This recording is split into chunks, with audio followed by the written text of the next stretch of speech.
Baixo organización un ano máis da Asociación Mototurística Ría de Noia. Esta vindeira fin de semana celebrarase a 14ª edición da Concentración Moteira, un evento que co paso dos anos está a adquirir unha maior relevancia.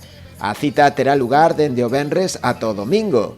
A organización, como fixo xa en edicións anteriores, ten programado para eses días un amplo abano de actividades que incluirán propostas lúdicas e gastronómicas, con rutas e degustacións por varios puntos da comarca. Outro dos apartados máis chamativos desta concentración serán as exhibicións, este ano a cargo de Cuadrado Estún, nas noites do venres e o sábado, sen esquecer tampouco a tradicional ruta de noite con antorchas para lembrar os moteiros xa falecidos. Como sempre temos todos os eventos que se fan en concentración moteras, como é as típicas rutas, como é o Estún, que é un show sobre as motos, un show acrobático sobre as motos, que ven un tal Cuadrado, que é un crack, un verdadeiro crack a nivel nacional. Tamén o sábado, algo que suele gustar moito a xente e que é xa unha tradición, as rutas antorchas, non? Polo casco antigo de Noia,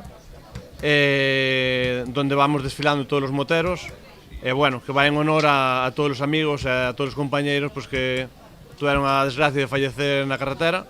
Dende a organización lamentan que ao final tiveran que suspender o espectacular show acrobático aéreo, unha actividade na que puxeron moito empeño e traballo, pero que por cuestións alleas a eles non poderá organizarse. A verdade que traballamos moitos meses para leválo a cabo, e bueno, lamentamos esta semana ter que cancelalo porque o avión tuvo unha avería.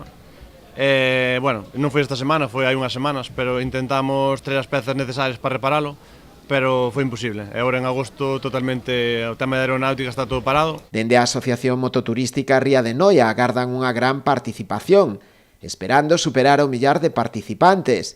Tamén agradecen a colaboración das distintas empresas e casas comerciais que colaboran coa cita, xa que sen a súa axuda sería prácticamente imposible poder organizala.